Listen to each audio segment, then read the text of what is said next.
So, we're gonna go to the gym, train legs. It's gonna be a heavy day today. I've been doing heavy movements for legs to try to keep size on. Make sure I don't want to sacrifice any size. I can't afford to sacrifice size in my legs, especially my quad sweep. So I've been doing heavy squats lately, and really hasn't been affecting my joints, my knees too much. So I'm gonna keep fucking doing it. It's working, and not because I care about the fucking weight. I'm not a powerlifter, I'm a bodybuilder, but I did 375 last week, and it felt obviously wasn't light, but I did it pretty easily. You know what I mean? I got a good 8 reps, and I could have got more. So I might try to do 4 plays today. We're gonna see how I feel. But yeah, I felt real good last leg day, and I haven't squatted heavy in a very long time. Sure in the fuck have not had to squat. I haven't squatted 405. I can't remember the last time. So we're gonna see how that goes. You dig? But stay tuned for that shit. Next clip in the gym commentary. Let's do it. And we back in the building. You know what I'm saying? T Kingdom leg day, doing our thing. You know what I'm saying? So yeah. Anyway, like I said, it's a heavy leg day today. I usually like to warming up the back of my knee with the seated leg curl, and you can see how I'm doing it. I'm actually, you'll see in a minute, I'm not even I don't have my back up against the back pad. I have more, and I'm holding myself up closer, you know what I mean, to get more of an aggressive stance. Because if you sit all the way back to the seat with the backing of the seat against your back, you use a lot of hip movement, right? And you're trying to isolate your hamstrings. So by doing this technique, it helps tremendously isolate those hamstrings. Special guest Christina, you know what I mean? I told you before, man, I work out with anybody, but you gotta bring fucking intensity. You know what I mean? We go way back, 2 flats on the Cadillac, you know what I mean? So she's used to my type of training style and the training intensity. So, you know, we got it in with leg day today, and, you know, really didn't miss too much of a step because she already knows how I get down, which always makes things easier. But I'll train with anybody. So if you want to train, you know what I'm saying, in one of my vlogs or whatever, you don't mind being on cam and helping a brother record, then let me know, man. DM me on IG, hit me on Facebook, whatever's clever, we'll put it together. All right, so again, look at my back. See, you see where the back pad's at? So I'm all the way up. I'm holding myself up. So I'm trying to isolate my hamstrings and punctuate right at the end. See right there? Boom. See that right there? I'm coming down, I'm squeezing. And it's going to put so much fucking blood in your hamstrings. It's going to be crazy. But I'm also warming up the back of the knee because keep in mind, I'm going to be doing squats after this. So we did about 4 sets of 12. So we did 3 feeder sets. So we worked up to a weight that was hard for 12. And, you know, after that, then we started our working sets. So that's kind of how we did it. That's kind of how I rock, period. You know what I mean? You know me in the feeder sets, I'm with that. So you do feeder sets to kind of warm the body up and get the body acclimated to the weight. Don't want to use as many reps as you do on your working set. So if your working set's going to be 12, do about 6 to 8 max. And as you get heavier, do less reps. Because again, you're not trying to pre-exhaust the muscle necessarily. You're not trying to wear yourself out before you get to your working weight. You're just trying to get your body acclimated to the working weight as you increase the poundage. So this exercise, I mean, if you do it this way, and I'm gonna try to put you know, the routine down in the description that we did today. But I'm telling you right the fuck now, it was not easy. You know, I don't know if it's the calories are getting to me. I just started cardio the day before filming this. So I don't know if that could have been getting to me, but this routine fucked me up. Like you can see here, like I'm really starting to like feel it. Like by this point, you know what I'm saying, my hamstrings was on stupid swole. But again, make sure you concentrate when you do this movement. Don't just move the weight from point A to point B. It's imperative that you're thinking about what you're doing, that you're squeezing the muscle, that you're putting blood into the muscle, and you're focusing on what you're doing. A lot of people in the gym, that's the first mistake I see them do is they're just going through the motions. If you go through the motions and you're just there, then that's the type of results you're going to get. You dig? There's a right way and a wrong way to do everything. You know what I mean? So make sure you're mechanical with your approach. Make sure it's you know, you're strategic with your approach. But I just wanted you all to see like kind of the technique that I've used. I got this from Fuad Abiyad back in the day. This is how he used to train his hamstrings on a seated leg curl, and I figured I'd give it a try.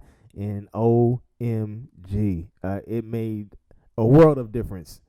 a world of difference. Like I always say, it's not necessarily what you do, it's how you do it.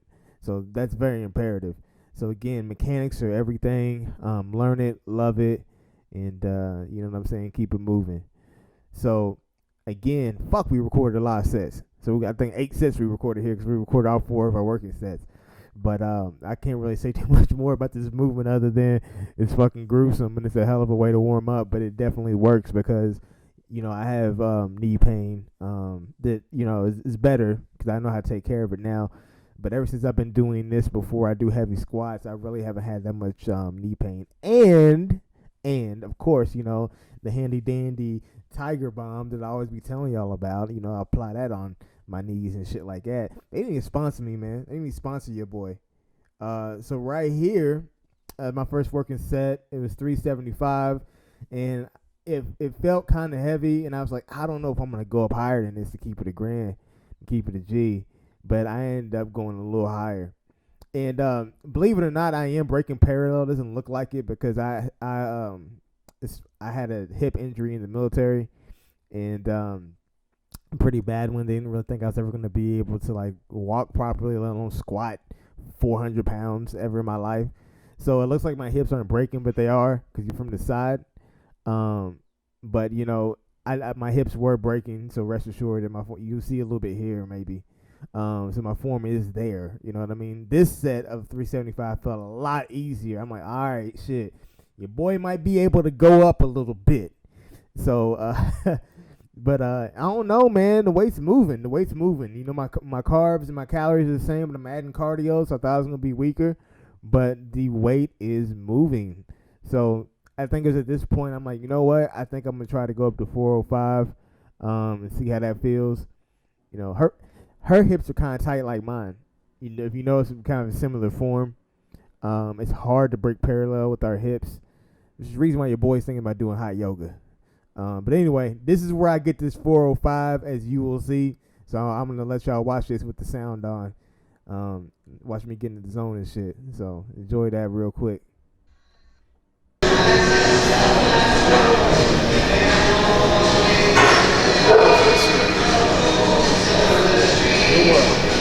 Your world. Let's go, baby. Yeah, before it's on. Let's go. Let's go, baby.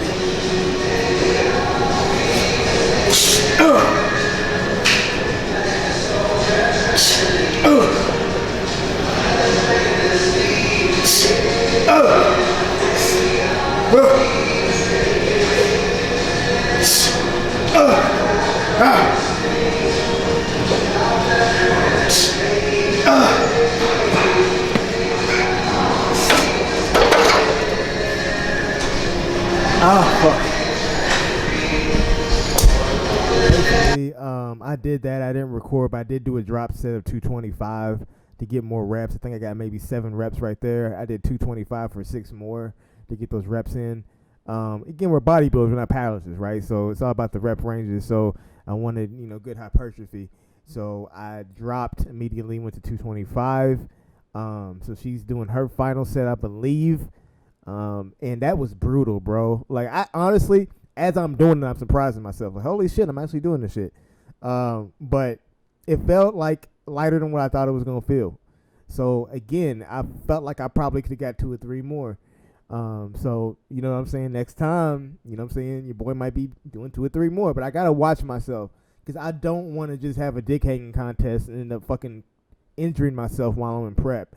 There's no reason why I need to go super heavy. I need to go heavy enough to maintain my muscle mass. And you can see how she dropped the plate off, which that was, I don't know why I deleted that clip. That's what I basically did. I did 6 or 7 reps of the 405, and then I took 2 plates off, and I did 225. So I stripped it to 50% weight, and I went ahead and finished out my reps. But yeah, man, if you start getting in the drop sets and shit like that on squats, man, I'm telling you, that shit will fuck you up. So at this point, we were real fucked up right here. We were real fucked up right here. So this is a nifty movement, you dig? Obviously, if you do not know, this is a hack squat. But what I'm doing is I'm coming down halfway up, coming down all the way up, and that counts as 1 rep. So this is 1 rep right there, 2 rep right there. You see what I'm saying? If you do this, your legs will be on fucking fire.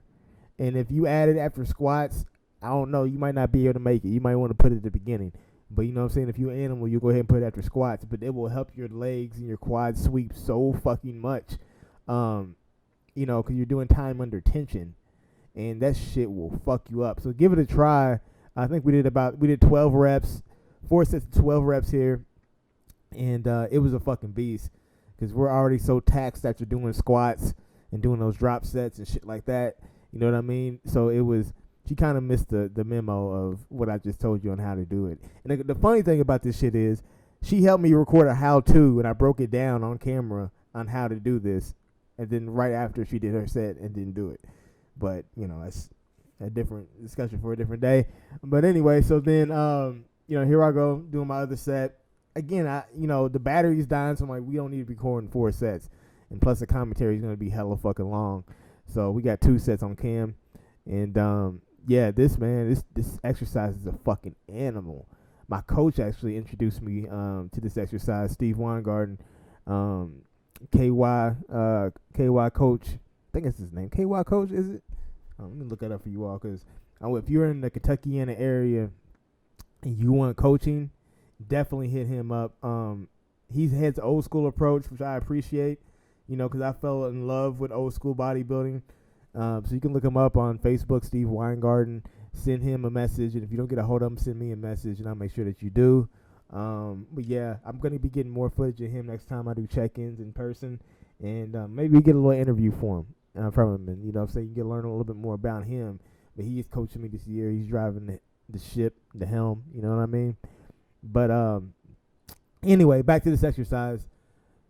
You want to make sure you squeeze at the top too. So when you go down and go halfway up, and then you go down and you go all the way up, when you go all the way up, make sure you squeeze. It's going to kind of etch that detail into, you know, your quad, your upper quad. And, you know, one of the things that was a critique of mine through the years was my separation in my quads.